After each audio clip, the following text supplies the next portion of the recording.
ഇനി നോമ്പിന്റെ സുന്നത്തുകൾ. നോമ്പിന് കുറെ സുന്നത്തുകളുണ്ട്. ആ സുന്നത്തുകളൊക്കെ പാലിക്കുമ്പോഴാണ് പൂർണ്ണതയിലെത്തുന്നത്. അതിൽപ്പെട്ട ഒന്നാമത്തേതാണ് അത്തസഹുറു, അത്താഴം കഴിക്കുക. നോമ്പിന്റെ സുന്നത്താണ് അത്താഴം കഴിക്കുക. ഒരാള് തറാവീഹൊക്കെ കഴിഞ്ഞു, രാത്രി കഞ്ഞിയൊക്കെ കുടിച്ച് കടന്നു, എനിക്ക് അത്തായൊന്നും വേണ്ടെന്ന് പറഞ്ഞു. പിന്നീട് എണീക്കുന്ന സുബഹിക്ക്. അതല്ല, അവിടെ അത്തായം കഴിക്കൽ പ്രത്യേകം സുന്നത്താണ്. അത്തായം കഴിക്കുക എന്ന് പറയുമ്പോ കുറെ ചോറ് കഴിക്കണമെന്നോ അല്ലെങ്കിൽ മറ്റെന്തെങ്കിലും ഭക്ഷണങ്ങൾ കൂടുതൽ കഴിക്കണമെന്നോ അല്ല അതിന്റെ അർത്ഥം. നമ്മളൊരു ഈത്തപ്പഴം അല്ലെങ്കിൽ ചുരുങ്ങിയതൊരു 3 ഈത്തപ്പഴെങ്കിലും കഴിക്കുക, അത് മതി അത്താഴം. അപ്പൊ അത്താഴം കഴിക്കുക അത് സുന്നത്താണ്, പ്രത്യേകം ശ്രദ്ധിക്കേണ്ട കാര്യവുമാണ്. അത്തായം കഴിക്കുക എന്നത് മുത്തനബി സല്ലല്ലാഹു അലൈഹി വസല്ലമ തങ്ങൾ പറഞ്ഞു, തസഹറു ഫഇന്ന ഫിസ്സഹൂരി ബറക. തസഹറു, നിങ്ങൾ അത്തായം കഴിക്കുക.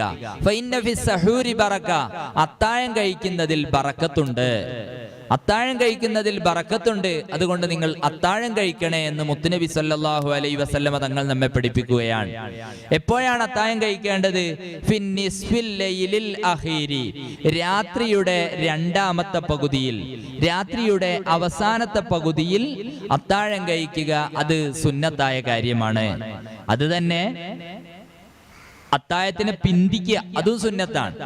അത്താഴത്തിനെ പിന്തിക്കുക എന്ന് പറയുമ്പോൾ ഒരാൾ അർദ്ധരാത്രിയിൽ തന്നെ, ഇപ്പൊ രാത്രി 12:30 ആയാലും അർദ്ധരാത്രി ആയാലോ, വേഗം 1 മണിയായപ്പം തന്നെ എഴുന്നേറ്റ് വേഗം ഭക്ഷണമൊക്കെ കഴിച്ച്, അതിനേക്കാൾ നല്ലത് തസഹുരി, അത്താഴത്തിനെ പിന്തിക്കൽ സുന്നത്താണ്.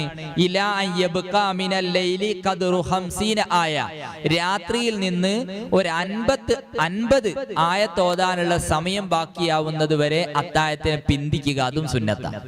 അപ്പൊ അത്താഴം കഴിക്കല് സുന്നത്താണ്, അതോടുകൂടെ അത്താഴത്തിന് പിന്തിക്കലും സുന്നത്താണ്. അത് പ്രത്യേകം ശ്രദ്ധിക്കേണ്ടതാ. 3 മണിയാകുന്ന സമയത്ത് അല്ലെങ്കിൽ 2 മണിയാകുന്ന സമയത്ത് വേഗം എഴുന്നേറ്റ് ഭക്ഷണം കഴിക്കുന്നതിനേക്കാൾ ഉത്തമം അവിടെ അത്താഴം കഴിക്കുക എന്ന സുന്നത്ത് ലഭിക്കുമെങ്കിലും പരമാവധി നമ്മൾ പിന്തിക്കുക. അതായത് അത്താഴം കഴിച്ച് കഴിഞ്ഞതിന് ശേഷം സുബിഹി വാങ്ക് കൊടുക്കുന്നതിന്റെ ഇടയ്ക്ക് ഒരു 50 ആയത്തോതാനുള്ള സമയം ബാക്കിയാവുക, അതുവരെ പിന്തിക്കുക, അത് സുന്നത്താണ്. പിന്നെ റമളാനിലെ എല്ലാ രാത്രിയിലും കുളിക്കുക. റമളാനിലെ എല്ലാ രാത്രിയിലും കുളിക്കുക അത് സുന്നത്താണ്. മഗ്രിബിന്റെയും സുബഹിന്റെയും ഇടയിലുള്ളതായ സമയം, ആ സമയത്തിൽ കുളിക്കൽ സുന്നത്താണ്. ലിശറഫി റമളാന, റമളാനിന്റെ പവിത്രത മാനിച്ചുകൊണ്ട്. റമളാൻ വളരെ ശ്രേഷ്ഠമായൊരു മാസമാണ്. ആ മാസത്തിന്റെ പവിത്രത മാനിച്ചുകൊണ്ട് മഗ്രിബിന്റെയും സുബഹിയുടെയും ഇടയിൽ കുളിക്കുക അത് സുന്നത്താണ്. കൂട്ടത്തിൽ 1-2 കാര്യം ഞാൻ ഓർമ്മപ്പെടുത്തുകയാണ്. നമ്മളൊക്കെ ഇപ്പൊ നല്ല ചൂട് കാലമാണ്. അപ്പൊ തറാവീഹൊക്കെ കഴിഞ്ഞ് വീട്ടിൽ വെച്ച് നിസ്കരിക്കുന്നവര്, സ്ത്രീകളൊക്കെ തറാവിയൊക്കെ കഴിഞ്ഞ് നല്ല ചൂടെടുക്കുന്നുണ്ടാവും. കിടന്നുറങ്ങുമ്പോ ഒരു റാഹത്തിന് വേണ്ടി ഒന്ന് കുളിക്കുന്നു. അല്ലെ പുരുഷന്മാരാണെങ്കിൽ പള്ളിയിൽ പോയി വന്ന് ജമാഅത്തൊക്കെ കഴിഞ്ഞ് ക്ഷീണിച്ചു, ഒന്ന് ശരീരത്തിലൊക്കെ ഒന്ന് വെള്ളം പാരട്ടെ, എന്നാ നല്ലൊരു സന്തോഷാണല്ലോ, ഒരു ഉന്മേഷാണല്ലോ, ഉന്മേഷത്തോടു കൂടി ഉറങ്ങാലോ എന്ന നിലക്ക് പലരും കുളിക്കാറുണ്ട്. പക്ഷേ അവിടെ നിയ്യത്ത് ചെയ്യാറുണ്ടോ എന്ന് നമ്മൾ ചിന്തിക്കണം. നിയ്യത്ത് ചെയ്യുമ്പോഴാണ് നമ്മുടെ അമലുകൾ സ്വീകരിക്കുന്നത്. കഴിഞ്ഞ ദിവസം നമ്മൾ പറഞ്ഞു, ഇന്നമൽ അഅ്മാലു ബിന്നിയ്യാത്ത്, തീർച്ചയായും അമലുകൾ സ്വീകരിക്കപ്പെടുന്നത് നിയ്യത്ത് കൊണ്ടാണ്. അപ്പൊ നിയ്യത്ത് വേണം. അപ്പൊ രാത്രി കുളിക്കൽ സുന്നത്താണ്. കുളിക്കുന്ന സമയത്ത് നമ്മൾ നിയ്യത്ത് വെക്കുകയും വേണം. റമളാനിലെ രാത്രിയുള്ള സുന്നത്തായ കുളിയെ ഞാൻ കുളിക്കുന്നു എന്ന് നിയ്യത്ത് ചെയ്ത് നമ്മൾ കുളിച്ചാൽ നമുക്കതിന്റെ സുന്നത്ത് ലഭിക്കും. നിയ്യത്ത് വെച്ചിട്ടില്ലെങ്കിൽ നമുക്ക് ആ സുന്നത്ത് ലഭിക്കുകയില്ല. അത് നമ്മൾ നല്ലോണം ശ്രദ്ധിക്കേണ്ട ഒരു കാര്യമാണ്. റമളാനിലെ എല്ലാ രാത്രിയിലും കുളിക്കൽ സുന്നത്താണ്. ഇനി മറ്റൊന്നുകൂടി, അൽ ഗുസ്ലു അനിൽ ഹദസിൽ അക്ബരി ഖബ്ലൽ ഫജ്രി. ഒരാൾക്ക് ജനാബത്ത് കുളിയുണ്ട്, ഒരാൾക്ക് ജനാബത്ത് കുളിക്കാനുണ്ട്, വലിയ അശുദ്ധിയെ തൊട്ട് ശുദ്ധിയാവാനുണ്ട് എങ്കിൽ സുബിഹിയുടെ മുമ്പ്, സുബിഹി വാങ്കിന് മുമ്പ് തന്നെ കുളിക്കുക അതും സുന്നത്തായ കാര്യമാണ്. സുബിഹി വാങ്ക് കൊടുത്ത് കുളിച്ചാലും മതി, കുഴപ്പമൊന്നുമില്ല. എങ്കിലും സുബിഹിയുടെ മുമ്പ് കുളിക്കുക അത് സുന്നത്തായ കാര്യമാണ്. അത്തായ സമയത്ത് സുഗന്ധം ഉപയോഗിക്കുക. അത്തായ സമയത്ത് സുഗന്ധം ഉപയോഗിക്കുക അതും സുന്നത്തായ ഒരു കാര്യമാണ്. നമ്മുടെ വിഷയം തന്നെ നോമ്പുകാരന് സുഗന്ധം ഉപയോഗിക്കാൻ പാടുണ്ടോ? അത്തായ സമയത്ത് സുഗന്ധം ഉപയോഗിക്കാം, എന്നാൽ നോമ്പുകാരനാവുന്നത് സുബിഹിയോട് കൂടിയാണ്. അതിനുശേഷം സുഗന്ധം ഉപയോഗിക്കാൻ പാടില്ല, കറാഹത്താണ്. ആ കാര്യം നമ്മൾ പ്രത്യേകം ശ്രദ്ധിക്കണം. ഒരാൾ ളുഹ്ർ നിസ്കരിക്കാൻ വേണ്ടി വീട്ടിൽ നിന്ന് ഇറങ്ങുക, പള്ളിയിലേക്ക് പോവുകയാണ്, പോകുന്ന സമയത്ത് സുഗന്ധം പൂശുക, അത് പാടില്ല. എന്നാൽ അത്തായ സമയത്ത് സുഗന്ധം പൂശൽ പ്രത്യേകം സുന്നത്തുമാണ്. ഒരാൾ അത്തായ സമയത്ത് സുഗന്ധം പൂശി, ആ സുഗന്ധം നമ്മുടെ ശരീരത്തിൽ തന്നെ ഉണ്ട്. ളുഹ്റിന് പള്ളിയിൽ പോകുന്ന സമയത്ത് നല്ല വാസന ഉണ്ട്, അവന്റെ വസ്ത്രം നല്ലോണം വാസനിക്കുന്നുണ്ട്, അല്ലെ അവന്റെ ശരീരം നല്ലോണം വാസനിക്കുന്നുണ്ട്. അതിന് യാതൊരു കുഴപ്പമില്ല, കാരണം അത്തായ സമയത്താണല്ലോ സുഗന്ധം പൂശിയത്. ആ വാസന നിലനിൽക്കുന്നു എന്ന് മാത്രം, അതുകൊണ്ട് കുഴപ്പമൊന്നുമില്ല. അപ്പൊ അത്തായ സമയത്ത് സുഗന്ധം ഉപയോഗിക്കൽ അത് സുന്നത്താണ്. പകലിൽ നോമ്പുകാരനെ സംബന്ധിച്ചിടത്തോളം സുഗന്ധം ഉപയോഗിക്കൽ കറാഹത്തുമാണ്. ആ കാര്യം നമ്മൾ പ്രത്യേകം ശ്രദ്ധിക്കേണ്ടതാണ്. നമ്മൾ പുറത്തെവിടെയോ പോവുകയായിരിക്കും, പോകുന്ന സമയത്ത് നല്ലോണം സുഗന്ധമൊക്കെ പൂശുക, അത് പാടില്ല. നോമ്പുകാരന് സുഗന്ധം പൂശാൻ പാടില്ല, അത് പ്രത്യേകം ശ്രദ്ധിക്കേണ്ട ഒരു കാര്യമാണ്. ഇനി അവിടെ ഒരു മസ്അല, മറ്റൊരു മസ്അല കൂടി. ഒരാൾ നമുക്ക് സുഗന്ധം തന്നാൽ അത് തട്ടാൻ പാടില്ല. ഒരാള് നമുക്ക് അത്ര ഇങ്ങനെ പുരട്ടി തരിക, പുരട്ടി തരുന്ന സമയത്ത് അതിനെ നിരസിക്കാൻ പാടില്ല എന്നാണ് മസ്അല. എന്നാൽ ഞാൻ നോമ്പനുഷ്ഠിച്ച് ഇങ്ങനെ പോകുമ്പോ ഒരാൾ അത്തർ പുരട്ടി തന്നാലോ? അപ്പോ അത്തർ പുരട്ടലും കറാഹത്താണ്, നിരസിക്കലും കറാഹത്താണ്. അപ്പൊ ഏതിനാ മുൻഗണന നൽകേണ്ടത്? അത്തർ പുരട്ടരുത് എന്ന് പറയുക, അത്തർ പുരട്ടരുത് എന്ന് പറയുക. കാരണം എന്താ? ഞാൻ നോമ്പുകാരനാണ്, അതുകൊണ്ട് എനിക്ക് പുരട്ടി തരണ്ട എന്ന് പറഞ്ഞാൽ മതി. അപ്പൊ നിരസിക്കുന്നത് കൊണ്ട് അവിടെ കറാഹത്ത്, അത് കറാഹത്താണ്, ഇതും കറാഹത്താണ്. അപ്പോ അതിനെയാണ് നമ്മൾ എന്താക്കേണ്ടത്, നോക്കേണ്ടത്. ഒരാൾ അത്ര ഇങ്ങനെ പുരട്ടി തരുന്ന സമയത്ത് ഓലോട് വേണ്ടെന്നറിയാം. ഇനിയിപ്പോ നമ്മൾ ശ്രദ്ധിക്കണം, നോമ്പ് അവസാനമൊക്കെ ആയാലേ, പെരുന്നാളിന് അത്ര പുരട്ടലൊക്കെ സുഗന്ധം ഉപയോഗിക്കലൊക്കെ പ്രത്യേകം സുന്നത്താ. അപ്പൊ അതിന്റെ കച്ചവടമൊക്കെ വളരെ വ്യാപകമായി നടക്കുന്ന സമയത്ത് നമുക്ക് പുരട്ടി തരും, അത് പാടില്ല എന്ന് പറയണം. നിങ്ങൾ അത്തായ സമയത്ത് രാത്രി മഗ്‌രിബിന് ശേഷം പോയിക്കോളി, അല്ലെങ്കിൽ സുബഹിക്ക് വരുന്ന സമയത്ത് വേണേ പുരട്ടി നോക്കിക്കോളി, അതിനൊന്നും കുഴപ്പമില്ല. അല്ലാതെ നോമ്പുകാരൻ സുഗന്ധം ഉപയോഗിക്കുക അത് കറാഹത്താണ്. നമ്മൾ പ്രത്യേകം ശ്രദ്ധിക്കേണ്ട ഒരു കാര്യം കൂടിയാണ്. അപ്പൊ നമ്മൾ പറഞ്ഞത് അത്തത്വയ്യൂബ് വഖ്ത സഹരി, അത്തായ സമയത്ത് സുഗന്ധം ഉപയോഗിക്കുക അത് സുന്നത്തായ ഒരു കാര്യവുമാണ്. പകലിൽ സുഗന്ധം ഉപയോഗിക്കലും അതേ പ്രകാരം തന്നെ സുറുമയിടലും അതിനൊക്കെ ഉപേക്ഷിക്കൽ സുന്നത്താണ്. അത് ഉപയോഗിക്കാൻ പാടില്ല, നമ്മൾ ശ്രദ്ധിക്കേണ്ട കാര്യമാണ് കേട്ടോ. അതേ പ്രകാരം തന്നെ നമ്മുടെ ശരീരത്തിന് എല്ലാ തെറ്റിനെ തൊട്ടും കാക്കണം. നമ്മൾ നോമ്പ് നോറ്റ സമയത്ത് നമ്മൾ ഒരാൾ ചീത്ത പറഞ്ഞു, ഒരാൾ നല്ലോണം ചീത്ത പറഞ്ഞു. ചീത്ത പറയുന്ന സമയത്ത് നോമ്പ് നോറ്റ് നല്ലോണം വിശക്കുന്നുണ്ട്, തിരിച്ച് അങ്ങോട്ട് നല്ലോണം അങ്ങോട്ട് പറയാ, അത് പറ്റുമോ? അതൊരിക്കലും പറ്റുകയില്ല. അത് റമദാനിലും പറ്റൂല, അല്ലാത്ത സമയത്തും പറ്റൂല. നമ്മൾ തിന്മയെ നന്മ കൊണ്ട് നേരിടുകയാണ് വേണ്ടത്. തിന്മയെ നന്മ കൊണ്ട് നേരിടണം. ഒരാൾ ഇങ്ങോട്ട് ചീത്ത പറഞ്ഞാൽ തിരിച്ച് അവനെ ചീത്ത പറയാൻ പാടില്ല. അവനോട് പറയേണ്ടത് ഇന്നി സ്വാഇമുൻ, ഞാൻ നോമ്പുകാരനാണ്. അങ്ങനെ പറയൽ സുന്നത്താ, ഞാൻ നോമ്പുകാരനാണ് എന്ന് പറയുക. പിന്നെ ചിലപ്പോ ഞാൻ പറയൽ കൊണ്ട് അവിടെ റിയാ ഉണ്ടാവും, ലോകമാന്യം, ഓൻ വലിയൊരു ആള് എന്ന് ചിലപ്പോ എന്റെ മനസ്സിൽ തന്നെ തോന്നിപ്പോവും. അപ്പൊ മനസ്സ് പറഞ്ഞാൽ മതി ഞാൻ നോമ്പുകാരനാണ്, ഓൻ കേൾക്കണമെന്നില്ല, അല്ലെ മറ്റൊരാൾ കേൾക്കണമെന്നില്ല, മനസ്സിൽ പറഞ്ഞാൽ മതി നോമ്പുകാരനാണ് എന്ന്. അതേ പ്രകാരം തന്നെ ഇക്സാറു തിലാവത്തിൻ വസദഖത്തിൻ വഅതികാഫിൻ, റമളാനിൽ അധികരിപ്പിക്കണം. എന്ത്? സ്വതക്ക അധികരിപ്പിക്കണം. ധാരാളമായി സ്വതക്ക ചെയ്യുക. സദക്ക ചെയ്യുക എന്ന് പറയുമ്പോൾ നമ്മൾ പലരും മനസ്സിലാക്കും, എനിക്ക് കോടിക്കണക്കിനൊന്നും എൻ്റെ കയ്യിലില്ലല്ലോ, ഞാൻ എങ്ങനെയാ സദക്ക ചെയ്യാം?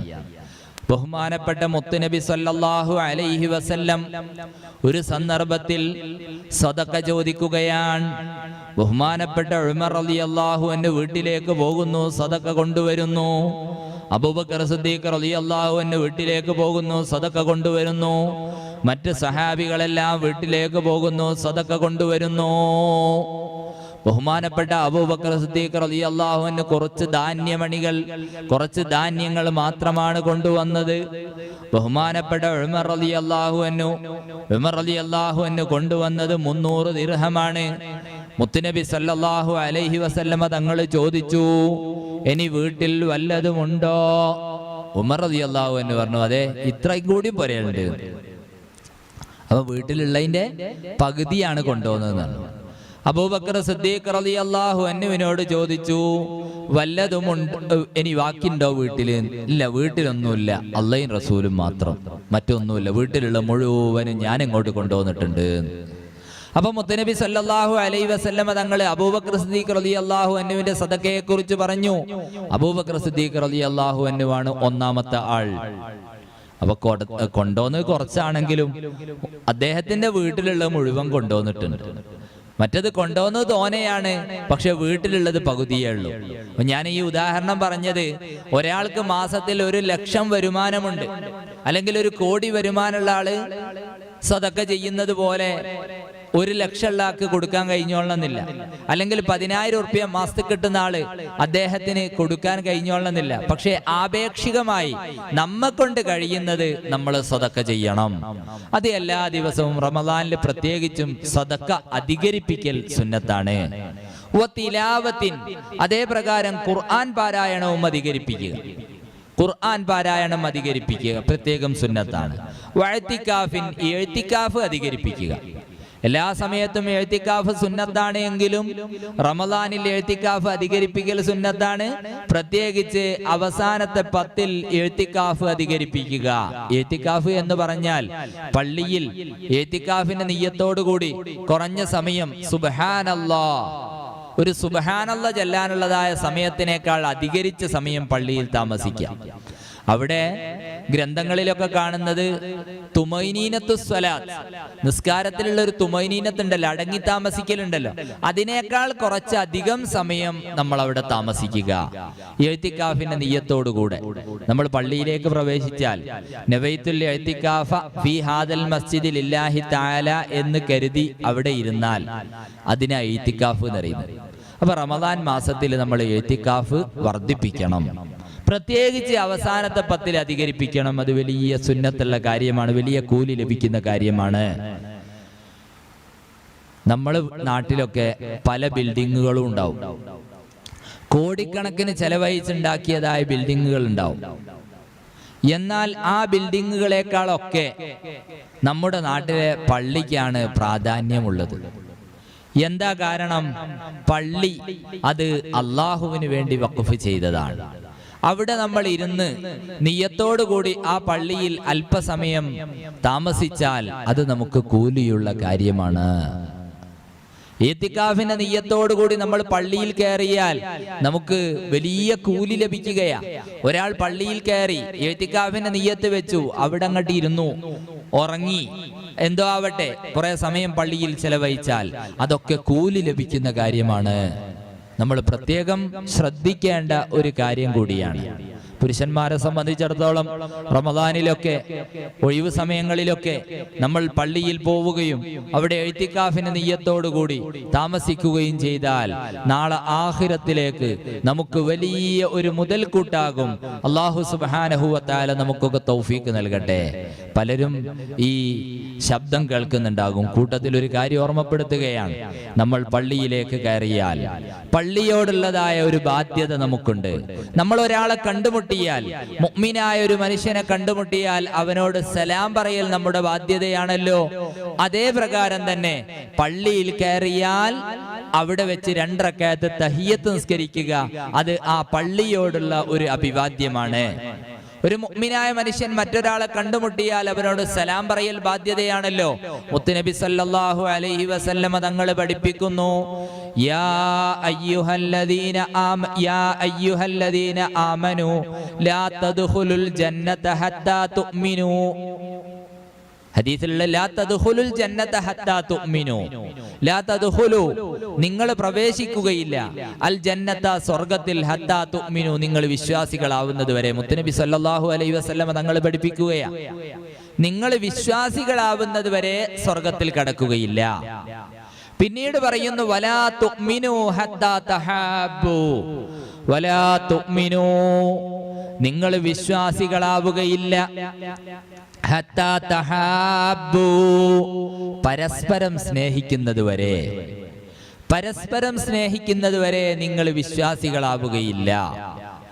പിന്നീട് മുത്തുനബി സല്ലല്ലാഹു അലൈഹി വസല്ലമ തങ്ങൾ പറയുന്നു അവലാ അദുല്ലുക്കും അലാ ശൈഇൻ ഇദാ ഫഅൽതുമൂഹു തഹാബബതും, ഒരു കാര്യം നിങ്ങൾക്ക് ഞാൻ അറിയിച്ചു തരട്ടെയോ, ഇദാ ഫഅൽതുമൂഹു, അത് നിങ്ങൾ ചെയ്താൽ തഹാബബതും, പരസ്പര സ്നേഹം ഉണ്ടാകും, അങ്ങോട്ടും ഇങ്ങോട്ടും സ്നേഹമുണ്ടാകും.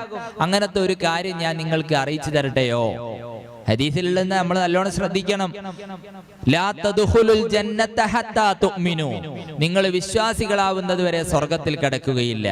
വലാ തുഅ്മിനു ഹത്താ തഹാബ്ബു, നിങ്ങൾ പരസ്പരം സ്നേഹിക്കുന്നത് വരെ വിശ്വാസികളാവുകയില്ല. പിന്നീട് പറയുന്നു അവലാ അദുല്ലുക്കും അലാ ശൈഇൻ ഇദാ ഫഅൽതുമൂഹു തഹാബബതും, നിങ്ങൾക്കൊരു കാര്യം ഞാൻ അറിയിച്ചു തരട്ടെയോ, ഇദാ ഫഅൽതുമൂഹു, അത് നിങ്ങൾ പ്രവർത്തിച്ചാൽ തഹാബബതും, നിങ്ങൾക്ക് പരസ്പരം സ്നേഹം ഉണ്ടാകും. ഒരു കാര്യം അറിയിച്ചു തരട്ടെയോ? എന്നിട്ട് പറയുന്നു അഫ്ശുസ്സലാമ ബൈനക്കും, നിങ്ങളുടെ ഇടയിൽ നിങ്ങൾ സലാമിനെ വ്യാപിപ്പിക്കണേ, സലാമിനെ വ്യാപിപ്പിക്കണേ. കാണുന്നവരോടൊക്കെ സലാം പറയുക, അത് പ്രത്യേകം സുന്നത്താണ്. ചില കാര്യങ്ങൾക്കുണ്ട് സുന്നത്തിന് ഫർളിനേക്കാൾ കൂലി കിട്ടുന്നത്, സുന്നത്തിന് ഫർളിനേക്കാൾ കൂലി കിട്ടും. അതിൽപ്പെട്ട ഒന്നാണ് സലാം പറയൽ. ഞാനിപ്പോ ഒരാളെ കണ്ടുമുട്ടിയാൽ സലാം പറയുന്നു, സലാം പറയൽ എനിക്ക് സുന്നത്താണ്. സലാം അടക്കൽ അദ്ദേഹത്തിന് ഫർളാണ്. പക്ഷേ ഇവിടെ ഫർളിനേക്കാൾ പ്രതിഫലം ലഭിക്കുന്നത് സുന്നത്തായ സലാം പറയലിനാണ്. അതേ പ്രകാരം മറ്റൊന്നാണ്, ഒരാൾ നമ്മളോട് ഒരു പൈസ കടം വാങ്ങി, ഒരു പൈസ കടം വാങ്ങി, ഏപ്രിൽ 1 തരാമെന്ന് പറഞ്ഞു. പക്ഷെ എന്തോ സാഹചര്യം കൊണ്ട് അദ്ദേഹത്തിന് തരാൻ കഴിഞ്ഞില്ല. അദ്ദേഹത്തിന് സാമ്പത്തികമായി വലിയ പ്രതിസന്ധിയാണ്, അദ്ദേഹത്തിന് തരാൻ കഴിഞ്ഞില്ല. എന്നാൽ എന്ത് ചെയ്യും? തരാൻ കഴിഞ്ഞിട്ടില്ലെങ്കിൽ എനിക്കാണ് തരാനുള്ളത് എങ്കിൽ ഞാൻ അദ്ദേഹത്തിന് അവധി നീട്ടിക്കൊടുക്കൽ നിർബന്ധം. മൂപ്പരോട് പറയാ, ഏപ്രിൽ 1 ഞാൻ പറഞ്ഞ്, നിങ്ങൾ മെയ് 1 തന്നാ മതി, അല്ലെങ്കിൽ ചെറിയ പെരുന്നാളിന് അന്ന് തന്നാ മതി എന്ന് പറഞ്ഞ് ഒരു അവധി നീട്ടിക്കൊടുക്കുക. അത് നിർബന്ധ, അവധി നീട്ടിക്കൊടുക്കൽ നിർബന്ധ. പക്ഷേ ഞാൻ അദ്ദേഹത്തിനോട് പറഞ്ഞു, നിങ്ങളെ പൈസ ഒന്നുമില്ലല്ലേ, നിങ്ങൾ സാമ്പത്തികമായിട്ട് വലിയ പ്രതിസന്ധിയിലല്ലേ, അതുകൊണ്ട് നിങ്ങളെ കാശ് തരണ്ടെന്ന് ഞാൻ പറഞ്ഞു, ഒഴിവാക്കി കൊടുത്തു. അത് സുന്നത്താ, ഒഴിവാക്കി കൊടുക്കൽ സുന്നത്താണ്, അവധി നീട്ടിക്കൊടുക്കൽ നിർബന്ധവുമാണ്. എന്നാൽ ഇവിടെ സുന്നത്തിനാണ് നിർബന്ധത്തിനേക്കാൾ കൂലി ലഭിക്കുന്നത്. അതുകൊണ്ട് സലാം പറയുമ്പോഴും നിർബന്ധമാണ് സലാം മടക്കൽ, സലാം പറയൽ സുന്നത്താണ്. പക്ഷേ ആ സുന്നത്തിനാണ് ഫർളിനേക്കാൾ കൂലി ലഭിക്കുന്നത്. അത് പ്രിയപ്പെട്ടവരൊക്കെ നല്ലോണം ശ്രദ്ധിക്കണം. നമ്മള് പള്ളിയിൽ ഉസ്താദിനെ കണ്ടാൽ സലാം പറയും, അയൽവാസിയെ കണ്ടാൽ സലാം പറയും. പക്ഷെ വീട്ടിൽ കയറുമ്പോ ഭാര്യയോട്, മക്കളോട്, ഉമ്മയോട്, ഉപ്പയോട് ആരെല്ലാം സലാം പറയാറുണ്ട്? നമ്മൾ ഓരോരുത്തരും ചിന്തിക്കാൻ വേണ്ടി പറയുകയാണ്. നമ്മൾ വീട്ടിലേക്ക് കയറി ചെല്ലുന്ന സമയത്ത് നമ്മുടെ ഉമ്മയോട് സലാം പറയാറുണ്ടോ? നമ്മുടെ ഉപ്പയോട് സലാം പറയാറുണ്ടോ? നമ്മുടെ മക്കളോട് സലാം പറയാറുണ്ടോ? എന്നാൽ നമ്മൾ മക്കളോട് സലാം പറയണം, ഉമ്മയോട് സലാം പറയണം, ഉപ്പയോട് സലാം പറയണം. നമ്മൾ പുറമുള്ള ആളുകളോട്, അയൽവാസികളോട്, പള്ളിയിലെ ഉസ്താദിനോട്, മദ്രസയിലെ ഉസ്താദിനോട്, അവരോട് മാത്രം സലാം പറഞ്ഞാൽ പോരാ, അവരോട് പറയണ്ടെന്നല്ല, അവരോടൊക്കെ സലാം പറയണം. അതോടൊപ്പം നമ്മുടെ വീട്ടിൽ ഉമ്മ, ഉപ്പ, മക്കൾ, ഭാര്യ എല്ലാവരോടും നമ്മൾ സലാം പറയണം. അപ്പൊ സലാം പറയുക എന്നത് രണ്ടാളുകൾ കണ്ടുമുട്ടുന്ന സമയത്തുള്ളതായ ഒരു അഭിവാദ്യമാണ്. അതേ പ്രകാരം പള്ളിയിൽ കയറുന്ന സമയത്ത് പള്ളിയോടുള്ള ഒരു അഭിവാദ്യമാണ് 2 റക്അത്ത് തഹിയ്യത്ത് നിസ്കരിക്കുക എന്നത്. അപ്പൊ നമ്മൾ പള്ളിയിൽ കയറുമ്പോൾ വലതുകാല് വെച്ച് പള്ളിയിലേക്ക് കയറുക, എന്നിട്ട് ഇഅ്തികാഫിനെ നിയ്യത്ത് ചെയ്ത് അവിടെ വെച്ച് 2 റക്അത്ത് നിസ്കരിക്കുക. അതാണ് തഹിയ്യത്ത് നിസ്കാരം. തഹിയ്യത്ത് നിസ്കാരം ഒഴിവാക്കാൻ പാടില്ല, ഒഴിവാക്കൽ കറാഹത്താണ് എന്ന് ഫുഖഹാ രേഖപ്പെടുത്തിയതായി നമുക്ക് കാണാൻ കഴിയും. പുരുഷന്മാരൊക്കെ പ്രത്യേകം ശ്രദ്ധിക്കാൻ വേണ്ടി ഓർമ്മപ്പെടുത്തിയതാണ്. നമ്മൾ കഅബയുടെ അടുത്തെത്തിയാൽ, ഒരാൾ കഅബയുടെ അടുത്തെത്തിയാൽ അവിടെ ഉള്ളതായ തഹിയ്യത്ത് കഅബയെ തവാഫ് ചെയ്യലാണ്. ഓരോരുത്തരടുത്തും എത്തുന്ന സമയത്ത് അവിടെ ഉള്ളതായ അഭിവാദ്യത്തിന് വ്യത്യാസം വരുന്നുണ്ട്. ഒരു മുഅ്മിനെ കണ്ടുമുട്ടിയാൽ അവനോട് സലാം പറയലാണ് അഭിവാദ്യം. പള്ളിയിലെത്തിയാൽ തഹിയ്യത്ത് നിസ്കരിക്കലാണ് അഭിവാദ്യം. കഅബയുടെ അടുത്തെത്തിയാൽ അവിടെ തവാഫ് ചെയ്യലാണ് കഅബയോടുള്ളതായ അഭിവാദ്യം ചെയ്യൽ. അതൊക്കെ നമ്മൾ പ്രത്യേകം ശ്രദ്ധിക്കേണ്ട കാര്യമാണ്, സാന്ദർഭികമായി ഓർമ്മപ്പെടുത്തിയതാണ്. അപ്പം എഴുത്തിക്കാഫിനെ നമ്മൾ അധികരിപ്പിക്കണം. ഹൈറായ കാര്യങ്ങൾ, നന്മയായ കാര്യങ്ങൾ അത് നമ്മൾ നല്ലോണം അധികരിപ്പിക്കണം. ജീവകാരുണ്യ പ്രവർത്തനങ്ങളും മറ്റും നമ്മൾ അധികരിപ്പിക്കണം. അള്ളാഹു നമുക്ക് തൗഫീഖ് നൽകുമാറാവട്ടെ. നോമ്പുകാരനെ നോമ്പ് തുറപ്പിക്കണം. ഇതും വലിയ കാര്യാട്ടോ. ഇന്നിപ്പോ നമ്മുടെ SYSന്റെയും മറ്റുമൊക്കെ കീഴില് നോമ്പ് തുറകൾ പല സ്ഥലങ്ങളിലും നടത്തുന്നുണ്ട്. ഇതൊക്കെ വലിയ നല്ലൊരു കാര്യമാണ്, വലിയ കൂലി കിട്ടുന്ന ഒരു കാര്യമാണ്. നോമ്പുകാരനെ നോമ്പ് തുറപ്പിക്കുക, അത് നമ്മൾ പ്രത്യേകം ശ്രദ്ധിക്കേണ്ട ഒരു കാര്യമാണ്. നോമ്പുകാരനെ തുറപ്പിക്കുക, നോമ്പുള്ള ആളുകളെ വീട്ടിലേക്ക് വിളിച്ചു വരുത്തി അവർക്ക് വേണ്ടതായ കാര്യങ്ങളൊക്കെ ചെയ്തു കൊടുക്കുക. ഇനി വീട്ടിലേക്ക് വിളിച്ചു വരുത്താൻ സൗകര്യമില്ലെങ്കിൽ നോമ്പ് തുറക്ക്, നമ്മൾ ഭക്ഷണം അങ്ങോട്ട് കൊടുക്കുക. അങ്ങനെ നമ്മൾ നോമ്പ് തുറപ്പിക്കണം. അതും പ്രത്യേകം സുന്നത്തുള്ള കാര്യമാണ്. പിന്നെ നോമ്പ് തുറ ഉളരിക്കണം, പെട്ടെന്നാക്കണം. സമയമായി എന്ന് ഉറപ്പായാൽ പെട്ടെന്ന് തന്നെ നോമ്പ് തുറക്കുക. സമയമായി എന്ന് ഉറപ്പായാൽ, സൂര്യൻ അസ്തമിച്ചു എന്ന് നമുക്ക് ഉറപ്പായാൽ പെട്ടെന്ന് തന്നെ നോമ്പ് തുറക്കുക. അപ്പൊ തഅജീലുൽ ഫിത്രി, നോമ്പ് തുറയെ ഉളരിക്കുക, അത് സുന്നത്താണ്. വതഖ്ദീമുഹു അലസ്സലാത്തി, നിസ്കാരത്തിനേക്കാൾ അതിനെ മുന്തിക്കണം. മഗ്രിബ് നിസ്കാരം നോമ്പ് തുറന്നിട്ട് മതി. നോമ്പ് തുറന്നിട്ട് മഗ്രിബ് നിസ്കരിക്കുക. നോമ്പ് തുറക്കുക എന്ന് പറഞ്ഞാല് ഭക്ഷണമൊക്കെ കഴിക്കണം എന്നില്ലട്ടോ. ഈത്തപ്പഴം അല്ലെങ്കിൽ കാരക്ക, വെള്ളം, ഇതുകൊണ്ട് നമ്മൾ നോമ്പ് തുറക്കുക. നോമ്പ് തുറക്കുന്ന സമയത്ത് നോമ്പുകാരന്റെ ദുആക്ക് ഇജാബത്തുണ്ട്. നോമ്പ് തുറയുടെ തൊട്ട് മുമ്പായി നമ്മൾ ദുആ ചെയ്താൽ ആ ദുആ അല്ലാഹു സുബ്ഹാനഹു വ തആല സ്വീകരിക്കും. അതുകൊണ്ട് വീട്ടിൽ വെച്ച് ഉമ്മമാരും ഉപ്പമാരും ഒക്കെ നോമ്പ് തുറക്കുന്നതിന്റെ തൊട്ട് മുമ്പായി അതേ പ്രകാരം നോമ്പ് തുറക്കുന്ന സമയത്തൊക്കെ ദുആ ചെയ്താൽ ആ ദുആക്ക് ഉത്തരം ലഭിക്കുമെന്ന് മഹാന്മാർ രേഖപ്പെടുത്തിയിട്ടുണ്ട്. ആ കാര്യം നമ്മൾ നല്ലോണം ശ്രദ്ധിക്കണം. ഇപ്പൊ സമയമായാൽ ഉടനെ നോമ്പ് തുറക്കണം. പിന്നെ പിന്തിക്കാൻ പാടില്ല. കുറച്ചുകൂടി കഴിയട്ടെ, എനിക്കിപ്പം വിശക്കുന്നൊന്നുമില്ല, അല്ലെ ദാഹിക്കുന്നൊന്നുമില്ല കേട്ടോ, ഞാൻ തറാവിയൊക്കെ കഴിഞ്ഞ് വന്നിട്ടാ നോമ്പ് തുറക്കുന്നത്, അത് പറ്റൂല. ഇനി നോമ്പ് തുറന്നോ ഒരു 3 ഈത്തപ്പഴം കൊണ്ടോ അല്ലെങ്കിൽ ഒരു ഈത്തപ്പഴം കൊണ്ടോ അല്ലെങ്കിൽ വെള്ളം കൊണ്ടോ നോമ്പ് തുറന്നോ, അതിനുശേഷം ബാക്കി നിസ്കരിക്കുകയും കാര്യങ്ങളൊക്കെ ചെയ്താൽ മതി. നോമ്പ് തുറക്കുന്ന സമയത്ത് അല്ലാഹുമ്മ ലക സുംതു വഅലാ റിസ്ഖിക അഫ്തറതു എന്ന് ദിക്ർ ചൊല്ലൽ പ്രത്യേകം സുന്നത്തുണ്ട്.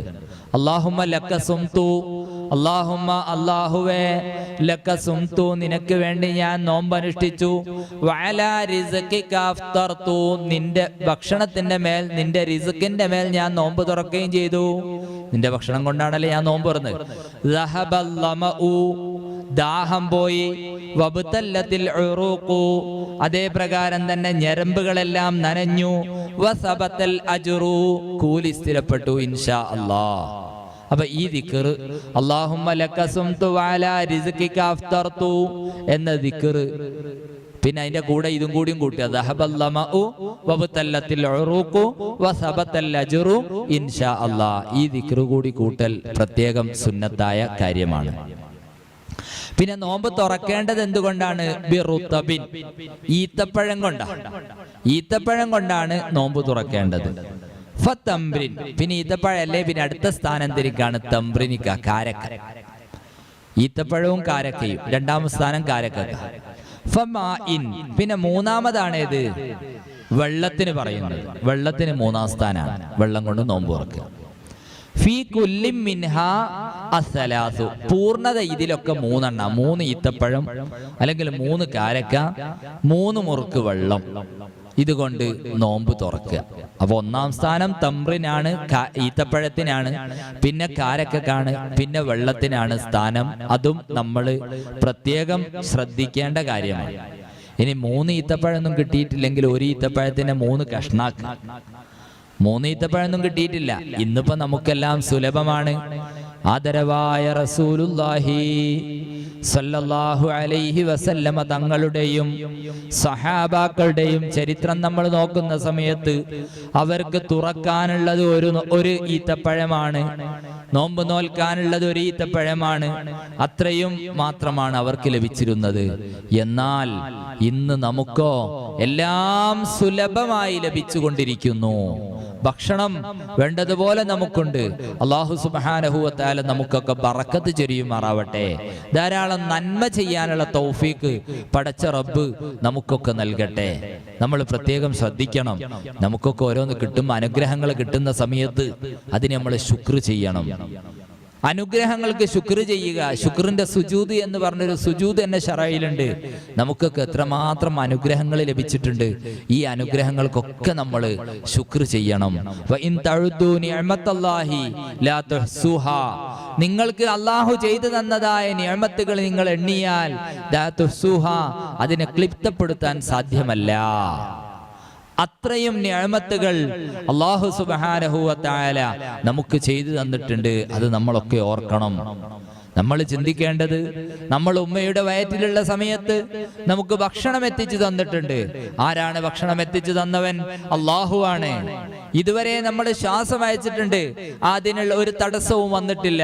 ഇതൊക്കെ അല്ലാഹു നമുക്ക് ചെയ്തു തന്നതായ അനുഗ്രഹങ്ങളാണ്. എത്ര വലിയ അനുഗ്രഹങ്ങളാണ്! നമ്മൾ എണ്ണിയാൽ ഒതുങ്ങാത്ത അത്രയും അനുഗ്രഹങ്ങൾ അല്ലാഹു സുബ്ഹാനഹു വ തആല നമുക്ക് ചെയ്തു തന്നിട്ടുണ്ട്. ഇതിനൊക്കെ നമ്മൾ ശുക്ർ ചെയ്യണം. ശുക്ർ ചെയ്യുന്നതായ ശാക്കിരീങ്ങൾ അടിമകളാവണം. നമ്മൾ പലരും, നമുക്കൊക്കെ ഒരു ആവലാതിയാണ്.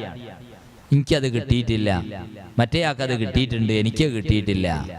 അങ്ങനെ ഒരിക്കലും നമ്മൾ ആവലാതി പറയാൻ പാടില്ല. നമുക്ക് അല്ലാഹു എന്തെല്ലാം അനുഗ്രഹങ്ങൾ ചെയ്തു തന്നിട്ടുണ്ട് അതിനെ നമ്മൾ ഓർക്കണം.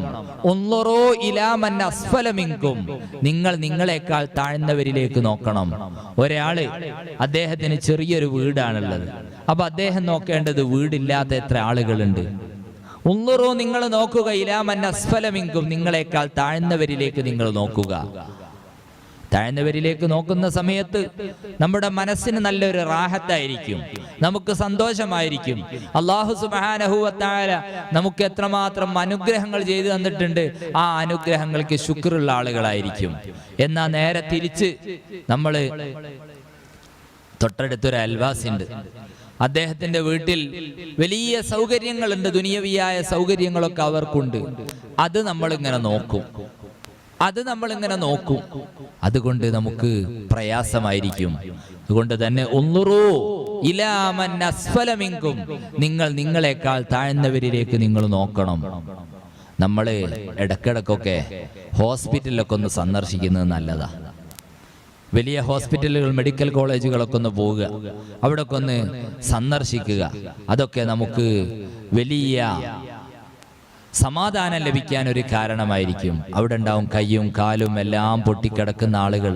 ആ സമയത്ത് നമ്മൾ ചിന്തിക്കേണ്ടത്, പടച്ച റബ്ബേ, നീ എനിക്ക് എത്ര വലിയ അനുഗ്രഹമാണ് ചെയ്തു തന്നത്.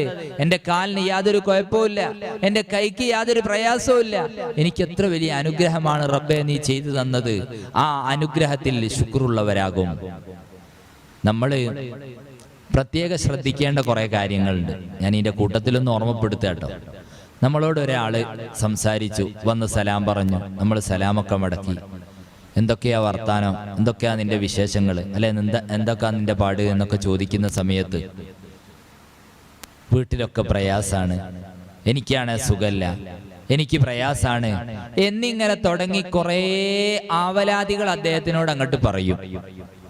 അദ്ദേഹത്തിനോട് പറയുന്ന സമയത്ത് അദ്ദേഹം തന്നെ ഒരുപക്ഷെ ചിന്തിച്ചു പോകൂ, ഇയാളോട് ഞാൻ ചോദിക്കേണ്ടില്ലായിരുന്നു, ചോദിച്ചുകൊണ്ടല്ലേ എനിക്കിതൊക്കെ കേൾക്കേണ്ടി വന്ന്, ചോദിക്കേണ്ടില്ലായിരുന്നു എന്ന് അദ്ദേഹത്തിന് തോന്നിപ്പോകും. അതുകൊണ്ട് നമ്മളോട് ആരെങ്കിലും വർത്താനം ചോദിക്കുന്ന സമയത്ത് അൽഹംദുലില്ലാ, ഖൈറാണ്, ഇതുവരെ എനിക്ക് ഖൈറാണ്, എന്തൊക്കെയോ അനുഗ്രഹങ്ങൾ പടച്ച റബ്ബ് എനിക്ക് ചെയ്തു തന്നിട്ടുണ്ട്, ഒരു വലിയൊരു പണ്ഡിതൻ അദ്ദേഹത്തിനെ സന്ദർശിക്കാൻ വേണ്ടി പോയി. അദ്ദേഹത്തിന്റെ ശിഷ്യന്മാരായ കുറച്ച് ആളുകൾ. അദ്ദേഹത്തിന്റെ മകൻ സുഖമില്ലാതെ കിടക്കുകയാണ്, പ്രയാസത്തിലാണ്. ആ സമയത്ത് ഈ ഉസ്താദിനോട് ചോദിച്ചു, എന്തൊക്കെയാണ് വർത്താനങ്ങൾ? ഉസ്താദ് പറഞ്ഞു, മക്കളെ അൽഹംദുലില്ലാ വളരെ റാഹത്താണ്, കുടുംബജീവിതവും മക്കളും എല്ലാം റാഹത്താണ്, എല്ലാ സുഖവിവരങ്ങളും ഉസ്താദ് പറഞ്ഞു. പിന്നെ മകന്റെ രോഗത്തിനെ കുറിച്ച് ചോദിച്ചപ്പോൾ ചെറിയ പ്രയാസങ്ങളൊക്കെ ഉണ്ട്, അള്ളാഹു കുറെ നിഅമത്ത് ചെയ്തു തന്നിട്ടുണ്ട്, ചെറിയ പ്രയാസങ്ങളൊക്കെ ഉണ്ട്.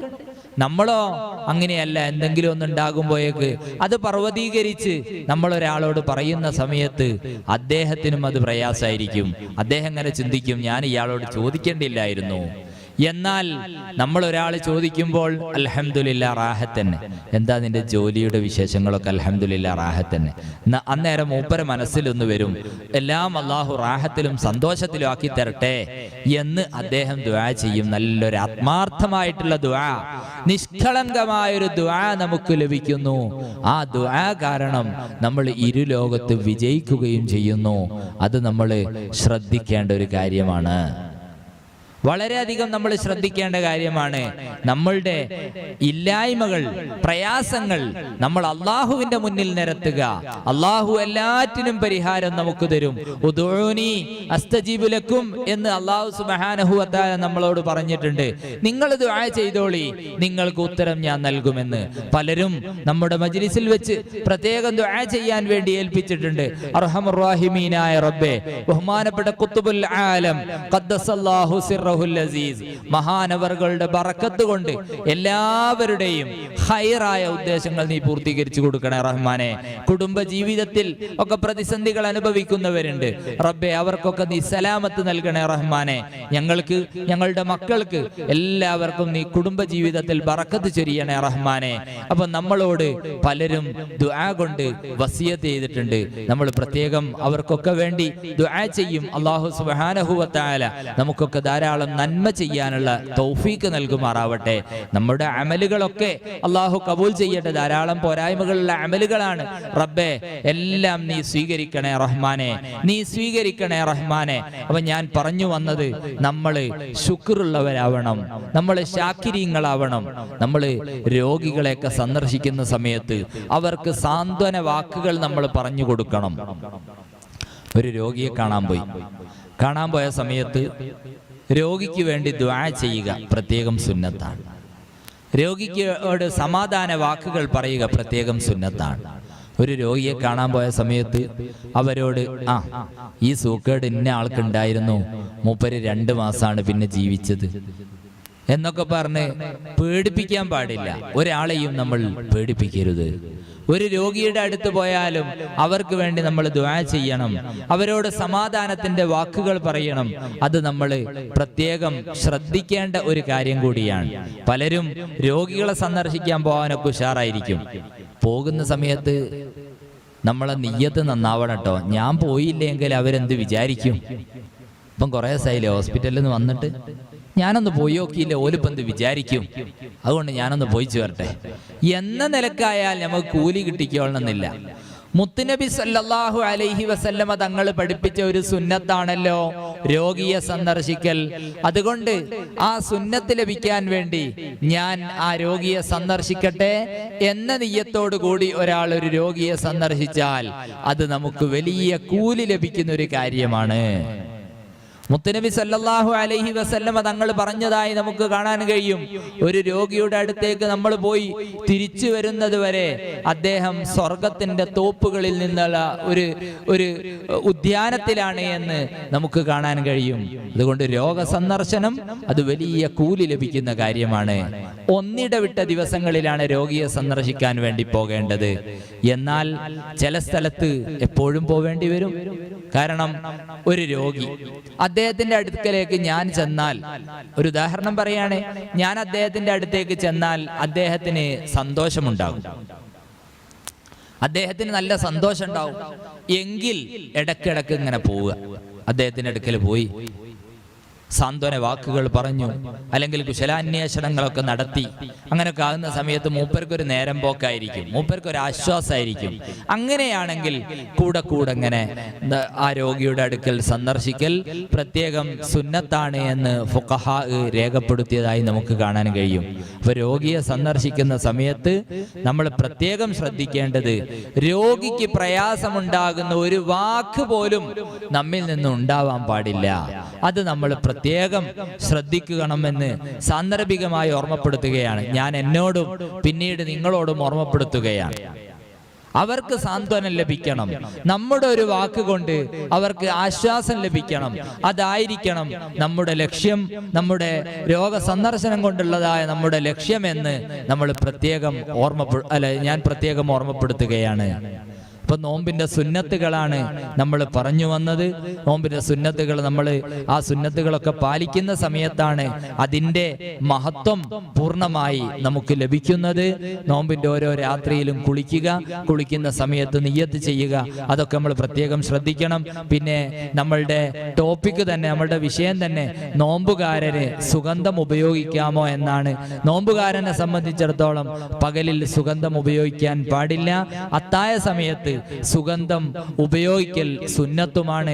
അത് നമ്മൾ പ്രത്യേകം ശ്രദ്ധിക്കണം. ഉമ്മമാരൊക്കെ അല്ലെങ്കിൽ ഉപ്പമാരൊക്കെ അത്തായം കഴിച്ചു, സുബഹിയുടെ മുമ്പുള്ള ആ സമയത്ത് അല്പം സുഗന്ധം ഉപയോഗിക്കുക, അത് സുന്നത്താണ്. പകലിൽ സുഗന്ധം ഉപയോഗിക്കാൻ പാടില്ല. ആ കാര്യങ്ങളൊക്കെ നമ്മൾ പ്രത്യേകം ശ്രദ്ധിക്കണമെന്ന് സാന്ദർഭികമായി ഓർമ്മപ്പെടുത്തുകയാണ്. നമ്മൾ എല്ലാ അദബുകളും പാലിക്കുമ്പോഴാണ് നമ്മുടെ നിസ്കാരമാകുന്നത്, നമ്മുടെ നോമ്പാവുന്നത്, നമ്മുടെ മറ്റ് കർമ്മങ്ങളൊക്കെ പൂർണ്ണതയിലെത്തുന്നത് നമ്മൾ അദബുകൾ, സുന്നത്തുകൾ എല്ലാം പാലിക്കുമ്പോഴാണ്. അതുകൊണ്ട് ആ കാര്യങ്ങളൊക്കെ എല്ലാവരും ശ്രദ്ധിക്കണമെന്ന് സാന്ദർഭികമായി ഓർമ്മപ്പെടുത്തുകയാണ്. അല്ലാഹു സുബ്ഹാനഹു വ തആല നമുക്കൊക്കെ നാഫിയായ ഇൽമ് പ്രദാനം ചെയ്യുമാറാവട്ടെ.